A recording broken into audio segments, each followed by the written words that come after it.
The sun over the Montana Territory showed no mercy, especially to a woman like Sarah Miller.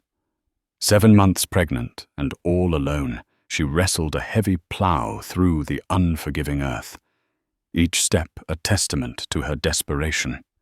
The townsfolk in Redemption Creek whispered, judging the woman who worked a man's plot with a life growing inside her. They saw shame. But from the ridge overlooking her land, a man named Josiah Blackwood, the wealthiest rancher in the valley, saw something else entirely.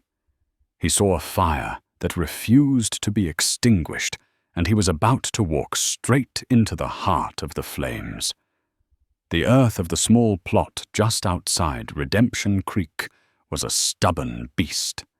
It was a patch of land that had broken the spirit of better men, men who weren't carrying the weight of a new life in their belly.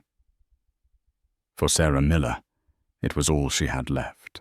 The sun, a merciless sovereign in the vast, cloudless sky, beat down on her covered head, the heat shimmering in waves across the cracked soil. Her hands, raw and blistered, despite the worn leather gloves, gripped the handles of the heavy single-blade plow. With every lurch forward, a deep, aching pain shot through her lower back, a grim harmony with the constant, dull throb of exhaustion.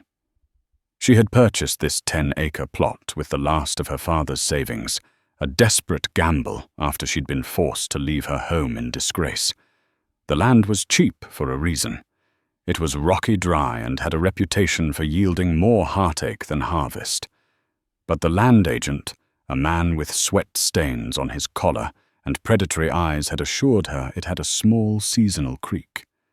He'd neglected to mention the creek had been dry for 3 years.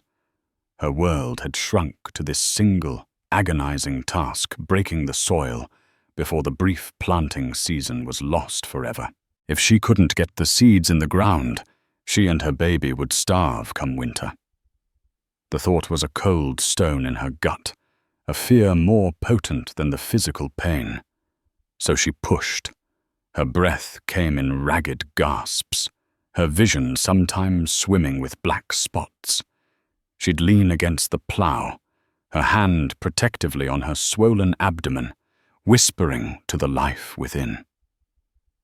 Just a little more, little one. Mama's got to be strong for us.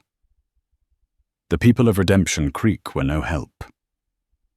When she first arrived, a few of the church ladies led by the stern-faced Martha Hemlock had paid her a visit. They brought a small loaf of bread and a large helping of judgment. Their questions were sharp and intrusive, circling the obvious absence of a husband. Sarah's quiet, evasive answers only fueled their suspicions.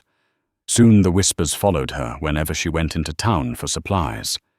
"Fallen woman," they'd hiss behind their hands at the general store. Shameless. The store owner, Jebediah Finch, would weigh her flour with a heavy thumb and a sneer. She was a pariah, a living sermon on the wages of sin, and her defiant struggle to survive was an affront to their rigid sense of order. She had learned to ignore them, to build a wall of silent determination around her heart. Their scorn was just another hardship, like the heat and the rocks in the soil. It could not be allowed to break her. From the high ridge that bordered the western edge of the valley, Josiah Blackwood watched her through his field glasses. He had been watching her for 3 days. He owned this entire valley, a vast cattle empire known as the Blackwood Dominion that stretched as far as the eye could see. Every blade of grass, every wandering steer, every drop of water in the mighty Redemption River was his. Everything except for this one defiant 10-acre plot that sat like a burr under his saddle. He had initially been irritated. The land agent should never have sold that parcel. It was too close to his own grazing lands. His first instinct had been to send his foreman, a grizzled man named Hank, to buy her out, to offer her a price she couldn't refuse and send her on her way. But then he had seen her. He had expected a different kind of woman. A woman defeated, perhaps looking for a handout. He did not expect to see a lone, pregnant woman wrestling a plow that would have tested one of his ranch hands. Day after day, from dawn until the last light faded, she was out there. He saw her stumble, saw her fall to her knees, saw her press on with a grit that bordered on madness. It was a foolish, desperate battle against an enemy she could not possibly win. And yet she fought. Josiah was a man forged by the same unforgiving land. At 40 years old, he was wealthy and powerful, but he had started with nothing but a single bull and a dream. He was a hard man, his face weathered by the elements, and his heart guarded by past betrayals. He was not known for his sentimentality. His world was one of deals, branding irons, and the cold calculus of profit and loss. But what he was witnessing in that field, it was not something that fit on a ledger. It was something raw, primal, and profoundly moving. It was the purest form of courage he had ever seen. On the 4th day, he could watch no longer. He mounted his powerful black stallion Zeus and rode down from the ridge. He didn't follow the road. He cut straight across his own fields, a king surveying his domain, until he reached the dilapidated fence that marked the edge of her property. Sarah heard the horse before she saw it. The rhythmic thud of hooves was an alien sound in her solitary world. She stopped, leaning heavily on the plow, and squinted against the sun. A rider was approaching, tall and imposing in the saddle, the silhouette of a man who belonged to this land in a way she never could.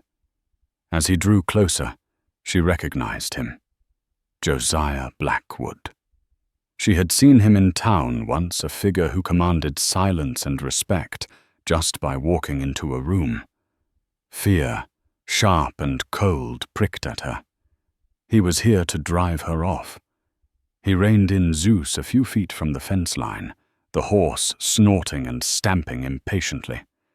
Josiah's eyes, the color of a stormy sky, took in the scene, the pathetic trickle of sweat carving paths through the dust on her face, her cracked lips, the fierce protective way her hand rested on her belly. "That's a fool's task," he said, his voice a low baritone that carried easily in the still air. It wasn't accusatory, just a statement of fact. Sarah's chin lifted.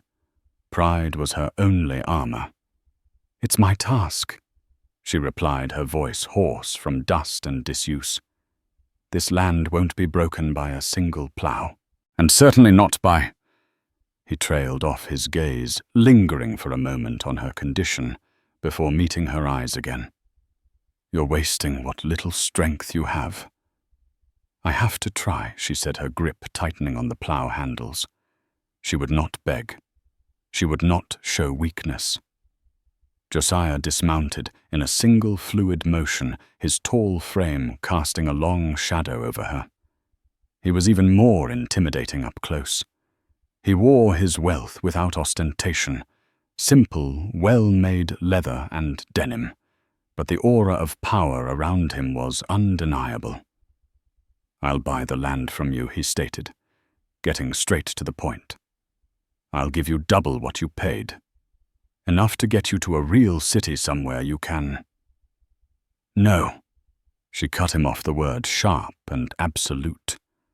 Josiah's brow furrowed. He wasn't used to being told no. "Ma'am, you need to be practical. You won't survive the winter here. That is my concern, Mr. Blackwood, not yours."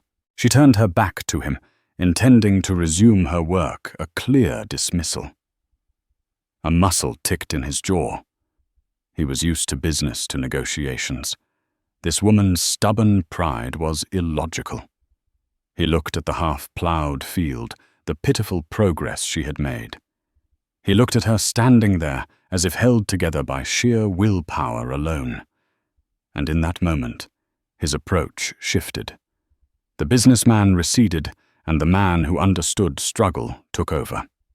"I have another offer," he said, his tone softening slightly. "The land remains yours. But you'll stop this." He gestured at the plow. "I'll send a team of my men with a proper horse-drawn gang plow tomorrow. They'll have this field broken and seeded by noon. I have seed to spare: corn, beans, squash. Hardy crops that will grow here."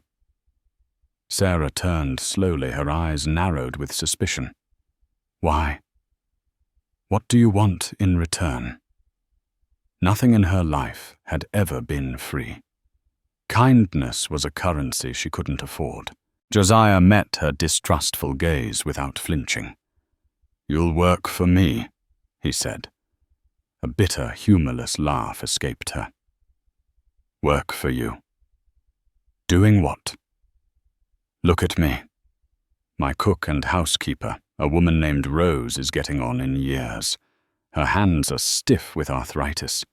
She could use help in the house, light duties, mending, helping with meals, keeping the place tidy. You'll live at the ranch. You'll have a warm room 3 meals a day, and the safety of my protection. When the baby comes, you'll be cared for." She stared at him, searching for the trap. It sounded too good to be true. It sounded like charity, and her pride bucked against it. But then she felt a faint flutter inside her, a tiny kick that was both a comfort and a terrifying reminder of her responsibility. It wasn't just her own survival at stake. And the harvest from this land, she asked, her voice barely a whisper. "Belongs to you," he confirmed. "You can sell it back to me or sell it in town. Your choice. Your wages for working at the house will be separate." He was framing it as a business transaction, a contract. He was giving her a way to accept his help without sacrificing her dignity. He understood in that moment that her dignity was the last thing she owned. She looked from his steady, unreadable face to the harsh, sun-baked earth. She thought of the coming cold of trying to give birth alone in the drafty, one-room cabin that stood at the edge of the property. She thought of her baby being born into starvation. The choice was no choice at all. "All right, Mr. Blackwood," she said, the words feeling like a surrender and a salvation all at once. "I accept your terms." Josiah gave a single sharp nod. The deal was done. "My foreman Hank will be here with a wagon for you and your things in 1 hour. Be ready."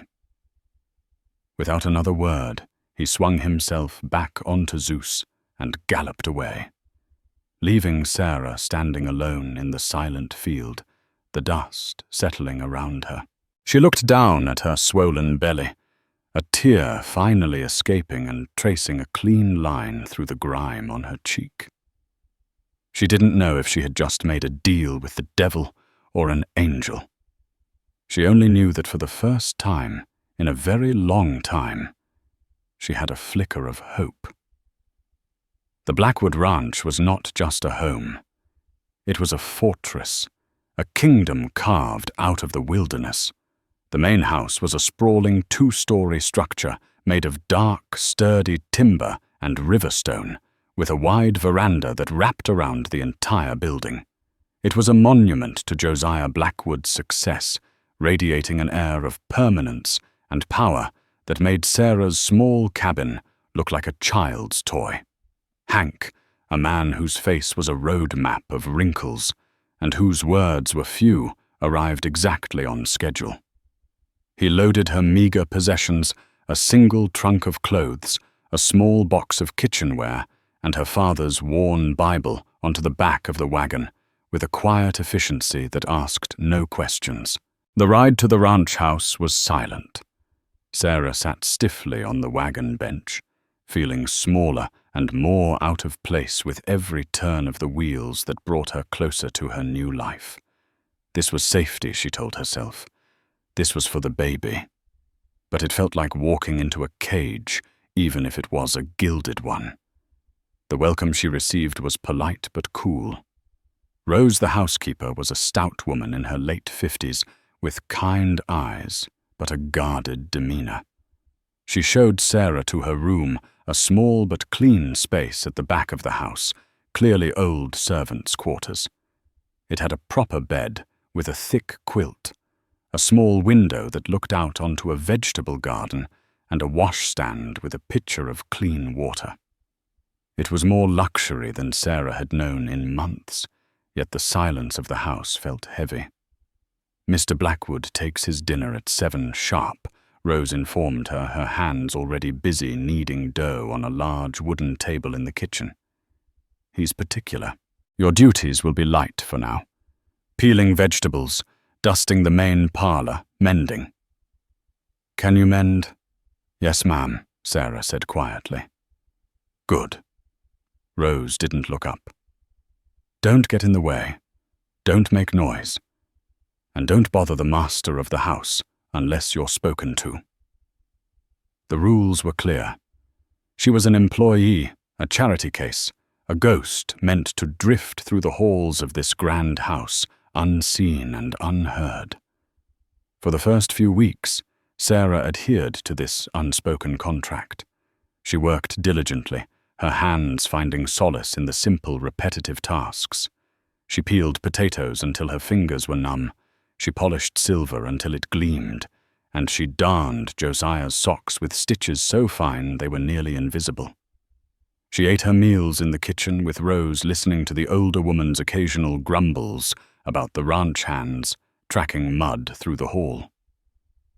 She rarely saw Josiah. He was a phantom in his own home, gone before she woke, and returning long after she had retired to her room.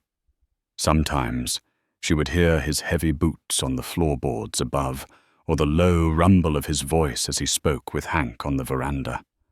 On those occasions, she would freeze her heart, thumping in her chest, feeling like an intruder. The town's reaction was swift and predictable. When news spread that the disgraced pregnant woman was now living at the Blackwood Ranch, the gossip mill in Redemption Creek churned with renewed fervor. Martha Hemlock declared it a scandal of the highest order. Jebediah Finch at the general store speculated darkly about Josiah's motives. The whispers now painted her not just as a harlot, but as a cunning schemer who had somehow ensnared the valley's most powerful man. Her shame had been magnified tenfold. When Rose sent her into town for supplies one afternoon, the stares were so venomous, the whispers so loud that she fled back to the ranch in tears, vowing never to return. Josiah was not blind to the town's talk, nor to Sarah's isolation. One evening, he came home earlier than usual, finding her on the veranda, staring out at the distant, dusky mountains. She had been absently rubbing her belly, a habit she had when she was lost in thought. She didn't hear him approach. "The plowing is done," he said, his voice startling her. "The corn is planted. The rains came at the right time. It'll be a good crop." Sarah jumped to her feet, her face flushing. "Mr. Blackwood, I was just getting some air." "Stay seated," he commanded, though his tone was not harsh. He leaned against the railing, his broad shoulders blocking out the last of the fading light. "Rose tells me you're a hard worker. I try to earn my keep." A heavy silence fell between them. It was the first time they had spoken more than a handful of words since the day he'd found her in the field. "The town is a viper's nest," he said. Suddenly, his eyes fixed on the horizon. "Don't pay them any mind. Their tongues are sharper than their wits. They think I'm—" She started, but couldn't bring herself to say the words. "I know what they think," he interrupted. "It doesn't matter what they think. It matters what happens under this roof. Here you are protected." His words were meant to be a comfort, but they underscored her dependency. She was a ward, a protected creature. The baby kicked a strong, definitive thump against her ribs, and a wave of fierce maternal anger washed over her. She was more than this. "I appreciate your protection, Mr. Blackwood," she said, her voice stronger now. "But I am not a helpless creature. I made a mistake, a terrible mistake. But I am not my mistake, and I will not spend my life hiding in the shadows, ashamed of the child I carry." Josiah turned his head, his gaze sharp and appraising. He had expected gratitude, perhaps tears. He had not expected this flash of defiance. He saw again the woman in the field, the one who refused to be broken. A flicker of respect, perhaps even admiration, sparked in his cool eyes. "Good," he said after a long moment. "Shame is a useless emotion." He pushed himself off the railing. "Rose is making a stew tonight. I've told her you will be joining me for dinner in the dining room." Sarah's eyes widened in shock. "But I'm your housekeeper. Tonight you are my guest," he said, his tone leaving no room for argument. "The arrangement we have is between us. Let the town gossip. We will give them something real to talk about." That dinner was the most nerve-wracking meal of Sarah's life. The dining room was an imposing space with a long, polished table that could seat 20. A fire crackled in the massive stone hearth.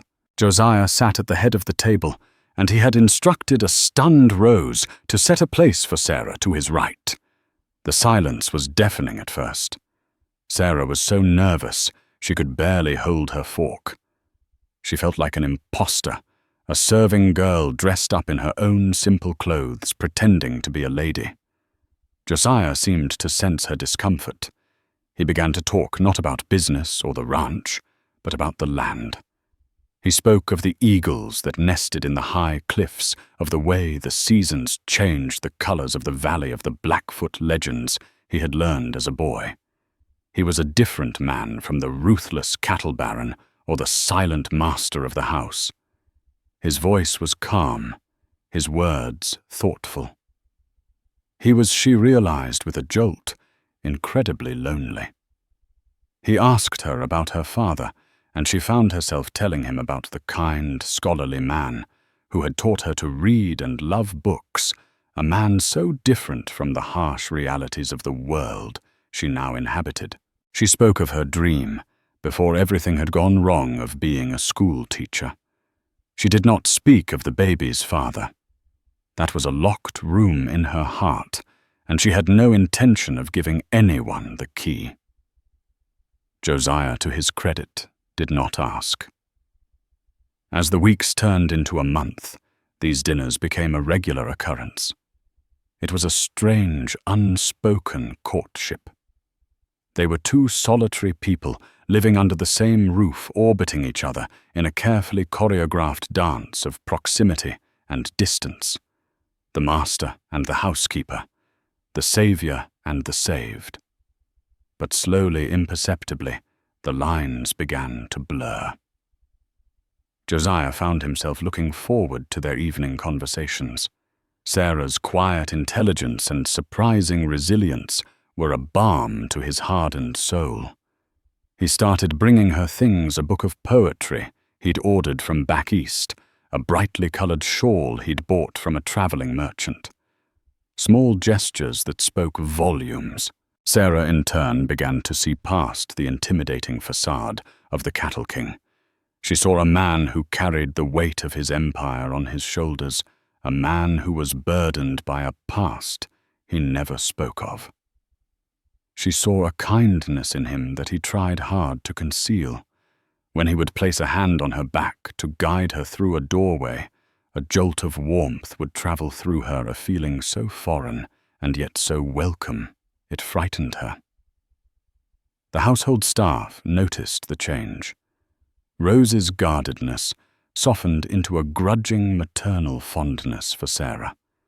Hank would tip his hat to her with a genuine smile. They were starting to see her not as a scandal, but as the woman who was slowly melting the ice around Josiah Blackwood's heart. One afternoon, as Sarah was mending a shirt in the parlor, she found a small, leather-bound journal tucked into a drawer of a side table. It was Josiah's. She knew she shouldn't, but her curiosity was overwhelming. Her fingers trembled as she opened it. The handwriting was strong and black. Most entries were brief notes about cattle prices or fence lines. But one entry dated a year prior made her blood run cold. Caleb betrayed me. The full extent of the theft is worse than I imagined. He took not only my money, but my trust, something I gave to him as a brother. He has fled, and I will not pursue him. Let the wilderness have him. My only regret is that I ever allowed such a viper into my home. I will not make that mistake again. Sarah's breath caught in her throat. Her hand flew to her mouth, stifling a gasp. She slammed the journal shut, her heart hammering against her ribs as if it wanted to escape. Caleb. The name of the charming, sweet-talking drifter who had promised her the world, who had whispered poems to her under the stars, and then vanished the moment he learned she was with child. Caleb, the father of her baby. He hadn't just been a drifter. He had been Josiah Blackwood's trusted man, the viper in his home. And now she was here, carrying that viper's child, living under the roof of the very man he had betrayed.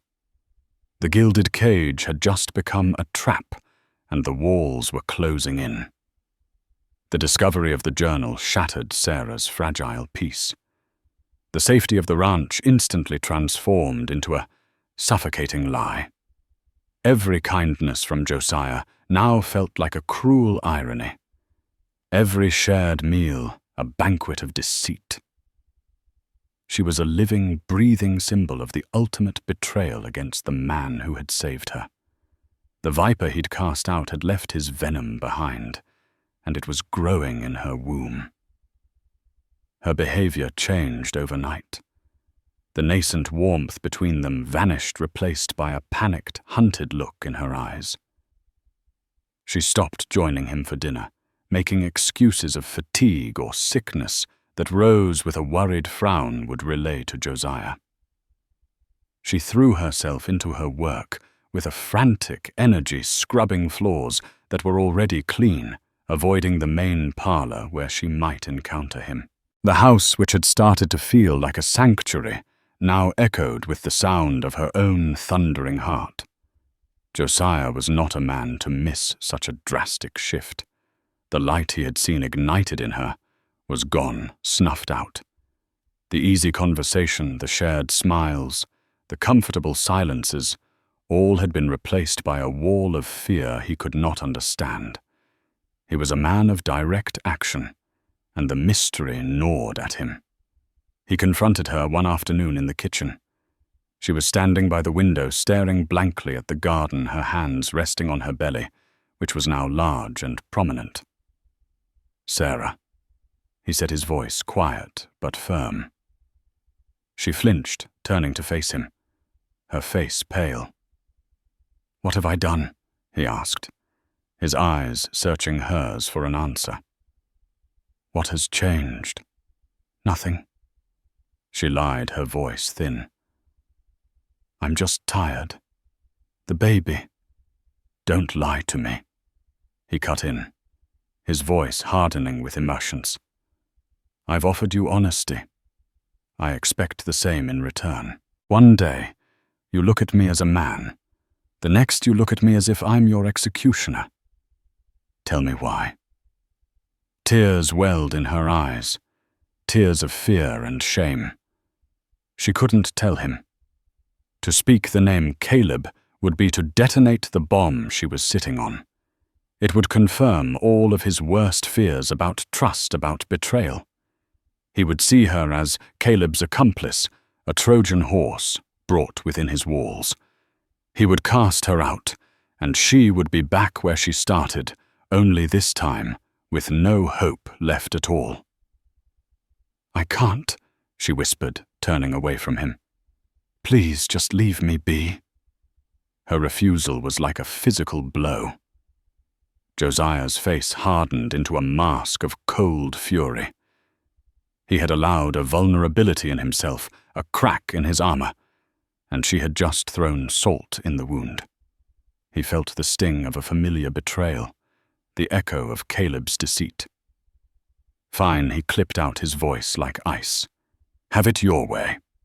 But know this, I will not be made a fool of in my own home." Not again. He turned on his heel and strode out the slam of the kitchen door, punctuating his anger. The fragile bridge they had built between their two lonely worlds had just collapsed into the chasm. The atmosphere in the house grew thick with tension. Josiah resumed his long hours, his face a thundercloud whenever he was home. Sarah retreated further into herself, her guilt a physical weight that made it hard to breathe. Rose watched them both with sad, knowing eyes, but she knew better than to interfere in the affairs of a man like Josiah Blackwood. As Sarah's time drew near, her anxiety reached a fever pitch. Her nights were sleepless, filled with nightmares of being cast out into a winter storm, the baby coming and no one to help. The harvest from her small plot of land had been successful just as Josiah had predicted. Hank and his men had brought it in, and the money from its sale sat in a small cloth bag in her room. It was enough to get her through the winter, perhaps, but not enough to build a life. Not enough to escape the shadow of Caleb. She had one small memento of him, a thing she had kept hidden at the bottom of her trunk, a small, intricately carved wooden bird. He had given it to her during a time when his words were sweet and his promises seemed real. She had cherished it then. Now it felt like a brand. One evening, in a fit of self-loathing, she decided she had to destroy it. It was the last piece of him. The last piece of the lie. She took it to the hearth in the kitchen, intending to throw it into the embers. Her hand trembled as she held the small bird over the heat. This was Caleb's child. Yes. But it was her child, too. It was an innocent. But this object, this was the symbol of her foolishness. As she stood there wrestling with her emotions, Josiah walked in. He stopped dead in the doorway, his eyes locking onto the carved bird in her hand. His face, which had been a mask of cold anger, went utterly blank with shock. Then a dark, dangerous recognition dawned in his eyes. He strode forward and snatched the bird from her nerveless fingers. He turned it over and over, his knuckles white. "Where did you get this?" he asked, his voice a low, deadly whisper. Sarah couldn't speak. Her throat was closed with terror. "Tell me," he roared, his control finally snapping. The sound echoed in the stone kitchen. Tears streamed down her face as she finally broke. "His name was Caleb," she choked out. "He gave it to me. He said he loved me. He is the father of my child." The confession hung in the air between them, heavy and poisonous. Josiah stared at her, and the look in his eyes was something she would never forget. It was not just anger. It was a profound, soul-deep pain, the agony of a wound ripped open anew. The woman he had saved, the woman he had begun to care for, was inextricably linked to the man who had nearly destroyed him. He saw it all now, her arrival, her desperation, her secrets. It all seemed like a calculated plot. "Get out," he said, his voice devoid of all emotion. It was colder and sharper than his rage had been. "Josiah, please," she begged, reaching for him. "I didn't know. I swear to you I didn't know who he was to you until I found your journal. I was afraid to tell you." You didn't know, he repeated with a hollow, bitter laugh. He sends the woman carrying his child to my doorstep. A perfect revenge. To have his bastard raised under my roof, a constant reminder of my failure to judge his character. It's not like that, she cried, her body racked with sobs. He abandoned me. He left me with nothing. I came here because I had nowhere else to go. I don't care, he said, turning his back on her. He walked to the kitchen door and threw it open to the cold night air. I want you gone by morning. Take your money. Take your things and get off my land. I never want to see you or that again. He couldn't even bring himself to say the word child. He stormed out into the night, leaving Sarah to collapse onto the cold stone floor, her world completely and irrevocably shattered. The protection was gone. The kindness had been a mirage. She was alone again, and this time the fall was from a much greater height. As she lay there, weeping, a sharp, searing end shot through her abdomen, far worse than the Braxton Hicks she had been experiencing. It was a fierce, insistent clench that stole her breath. She gasped, her hands flying to her belly. Another wave of pain followed, stronger this time. Rose, hearing the commotion and Josiah's roar, rushed into the kitchen. She saw Sarah on the floor, her face contorted in agony. "Lord, have mercy," the old woman breathed, rushing to her side. "Child? What is it?" "The baby." Sarah gasped, her voice strained. I think the baby is coming."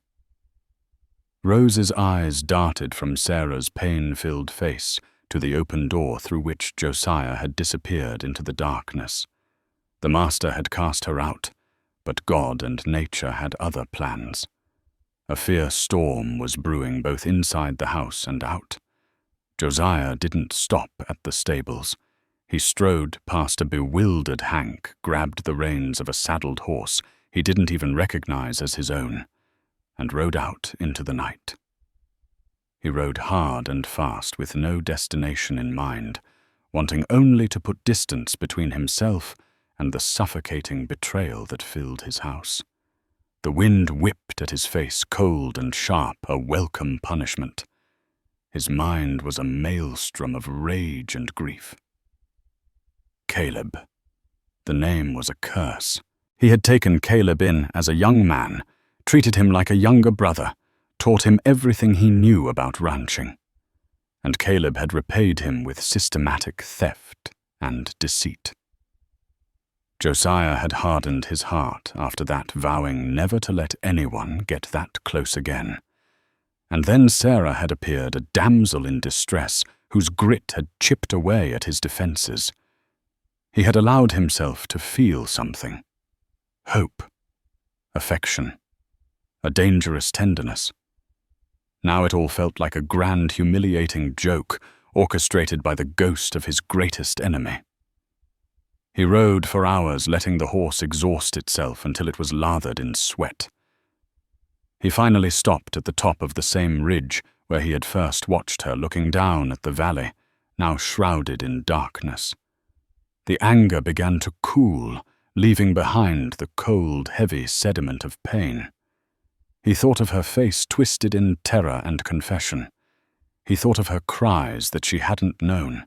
Was it possible Caleb was a master manipulator, a weaver of lies? He could easily have presented himself as a simple drifter hiding his past. And what of her? He had seen her toil. He had seen her pride. He had seen her strength. Was that woman capable of such a cruel, calculated deception? The image of her standing in the field, defiant and alone, warred with the image of her holding Caleb's carving.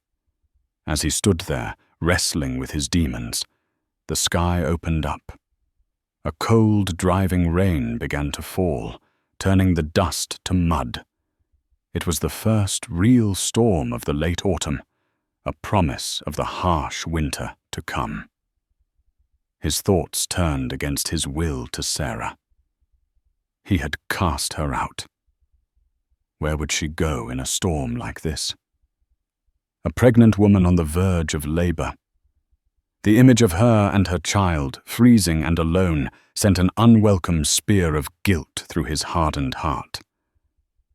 This wasn't about Caleb anymore. This was about a woman and an innocent child. His rage had made him cruel, and Josiah Blackwood did not see himself as a cruel man. With a curse, he wheeled the horse around and spurred it back towards the ranch, the storm raging around him as fiercely as the one inside him. Back at the house, chaos had a calm center, and her name was Rose. With a stoicism born of a long, hard life, she and Hank had carried Sarah to her small room. Rose sent Hank to fetch Doc Adams from town, a grim task in the worsening storm. "He'll never make it in this," Hank had grumbled, pulling on a heavy slicker. "The creek will be flooded. You will try," Rose had commanded, with the authority of a general.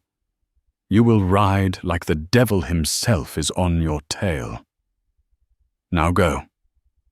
She then proceeded with what needed to be done, boiling water, tearing clean sheets for cloths, her movements economical and sure.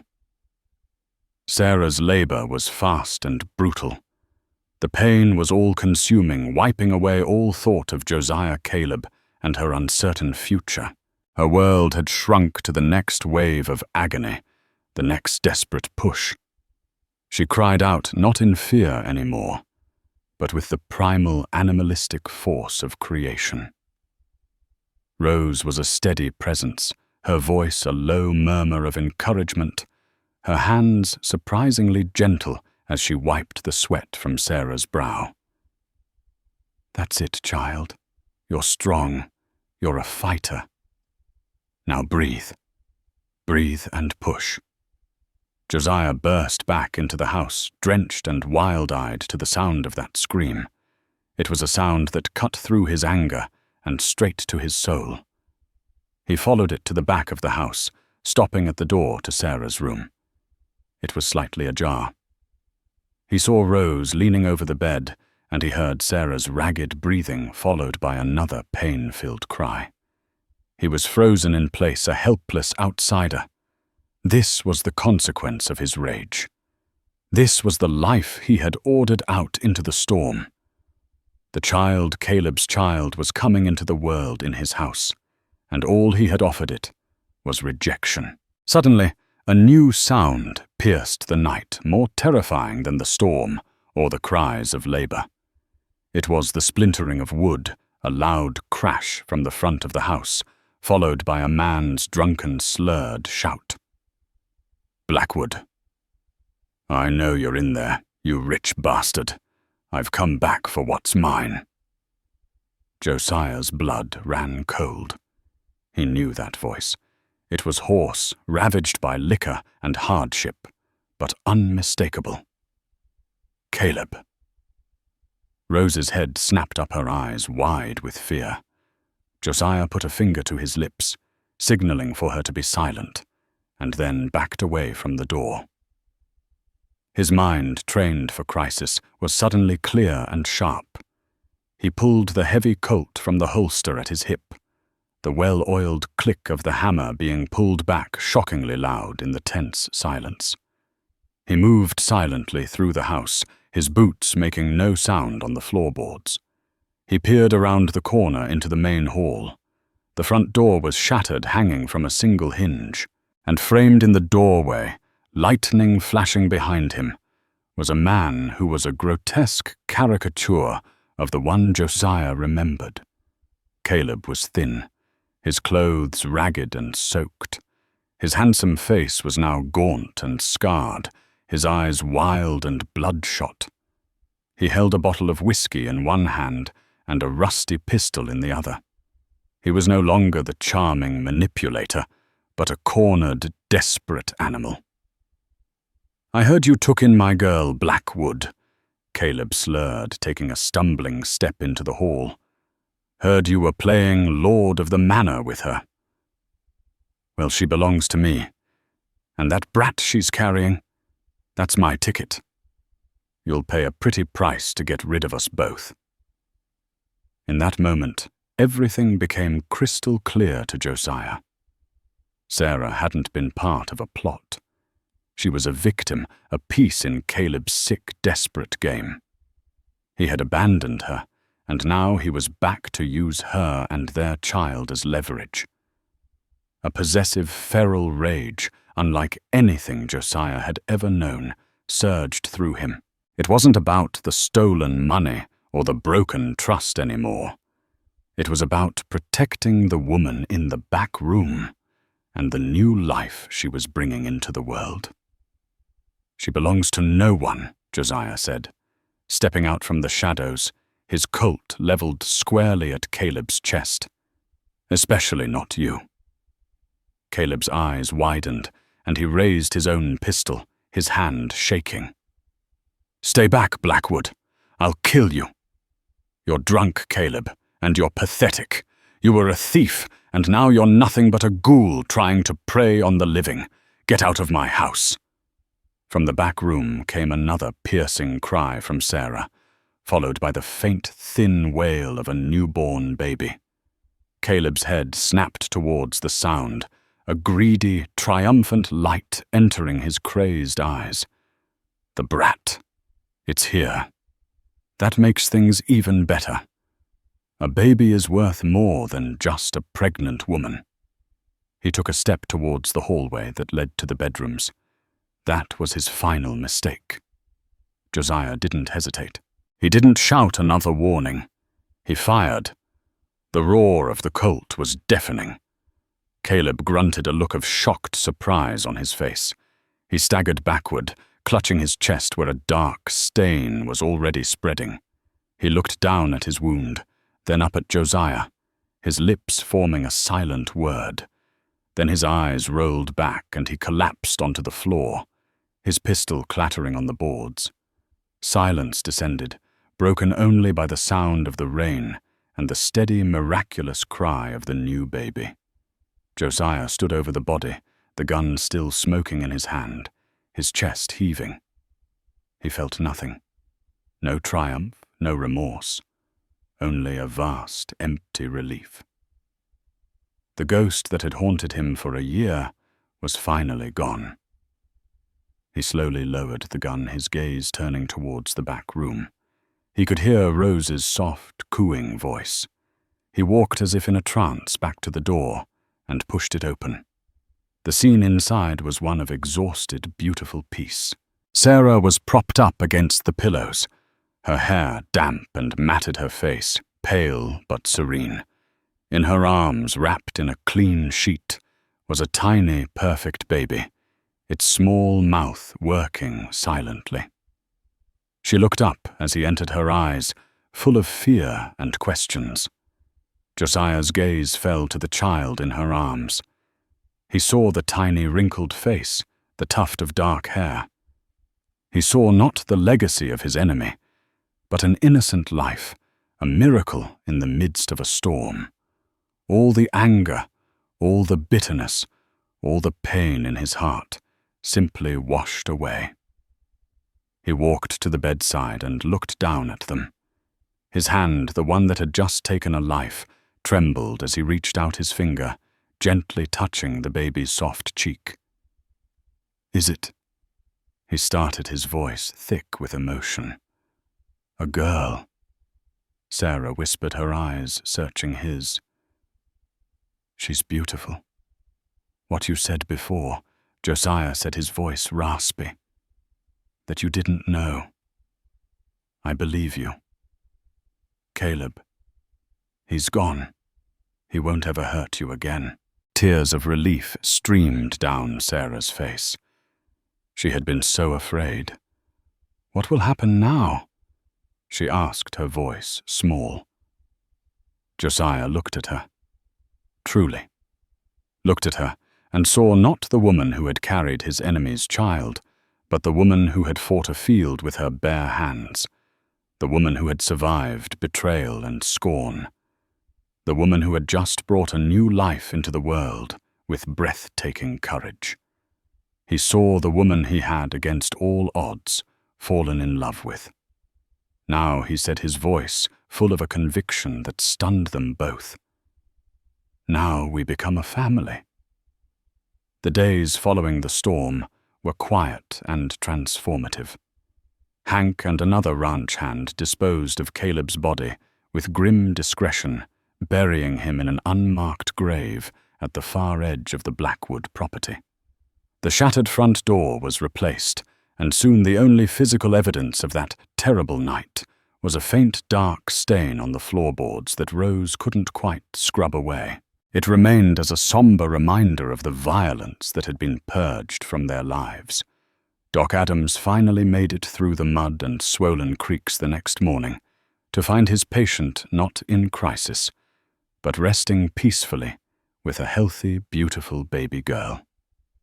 He pronounced both mother and child to be in perfect health, collected his fee from a grateful Josiah, and took back to town a story that would set the gossip mill spinning in a completely new and utterly baffled direction. Josiah's declaration, "Now we become a family," had not been a heat-of-the-moment utterance. It was a promise, and Josiah Blackwood was a man who kept his promises. He moved Sarah and the baby from the small servants' quarters into the master bedroom suite, a spacious sunlit room with a large four-poster bed and a fireplace of its own. He instructed Rose to tend to Sarah as if she were the queen of the valley, and the older woman, her heart finally won over completely, did so with a fierce protective devotion. Sarah named the baby Annabelle Rose. Annabelle for her own mother, and Rose in honor of the woman who had been her rock during the storm. She had expected Josiah to object, to want no part in naming the child. Instead, he had simply nodded, a soft, unreadable expression on his face. "Annabelle Rose Blackwood," he said, testing the name on his tongue. "It's a strong name." His use of his own surname was not lost on Sarah. It was a statement, a claim. In the weeks that followed, he became a constant, gentle presence. He would come home early from his work, his hands scrubbed clean of the ranch's grime, and simply sit in a chair by the fire, watching her rock Annabelle. He never tried to hold. The baby seemed almost afraid to, but his eyes followed her every movement. They began talking again, their conversations different. Now, the walls were down. Sarah, no longer burdened by her secret, was open and at peace. Josiah, freed from the ghost of his past, was softer, his guarded nature slowly peeling away. He spoke of his own lonely childhood, of his ambition, of the emptiness of his success before she and Annabelle had filled his silent house with life. He saw the child not as Caleb's daughter, but as Sarah's. He saw in Annabelle's tiny, determined face the same fire he had first seen in her mother. This child was a survivor born of hardship, and she was a miracle, his miracle. About a month after Annabelle's birth, when Sarah was strong again and the color had returned to her cheeks, Josiah came into the room one evening as she was laying the sleeping baby in her cradle. "Sarah," he said, his voice unusually formal. She turned, a questioning smile on her face. He was standing by the window holding the small carved wooden bird, Caleb's bird. Her heart gave a small lurch of fear. He walked not to her, but to the fireplace. He looked at the bird for a long moment. Then, with a final decisive gesture, he tossed it into the flames. They watched together as the wood blackened, curled, and was consumed by the fire, turning to ash. The last remnant of Caleb was gone. Her past is ashes, Josiah said quietly.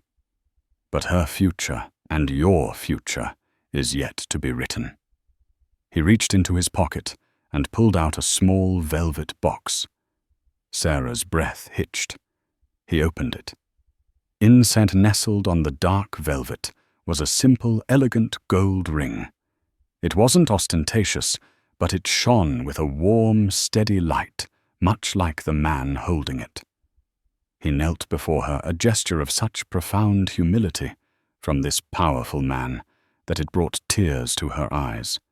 He took her hand, the one that was no longer raw and blistered, but was soft and cared for.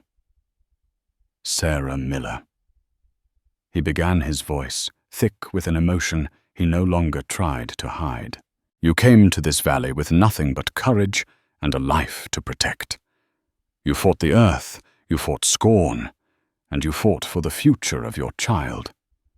I thought my wealth was in my land and my cattle, but I was wrong. True wealth is having a home to return to, a reason to fight the storms. You and Annabelle, you are my reason.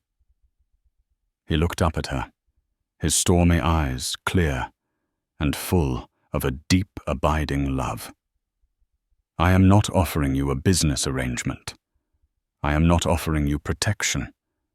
I am asking you to be my partner, my confidant, my friend. I am asking you to be my beloved wife.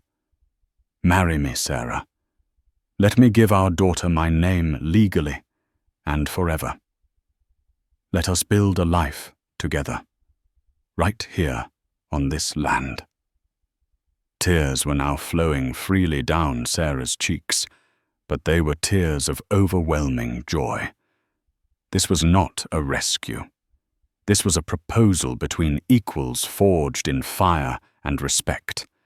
She had never dreamed of such happiness, had never believed she was worthy of it. But looking at the strong, honorable man kneeling before her, she knew she was home. Yes, she whispered, her voice choked with tears. Yes, Josiah. I will marry you. He slid the ring onto her finger. It was a perfect fit. He rose and pulled her into his arms, holding her as if she were the most precious thing in the world. From the cradle, baby Annabelle stirred and made a soft, contented sound. The once barren 10-acre plot was incorporated into the Blackwood Dominion, its fences torn down.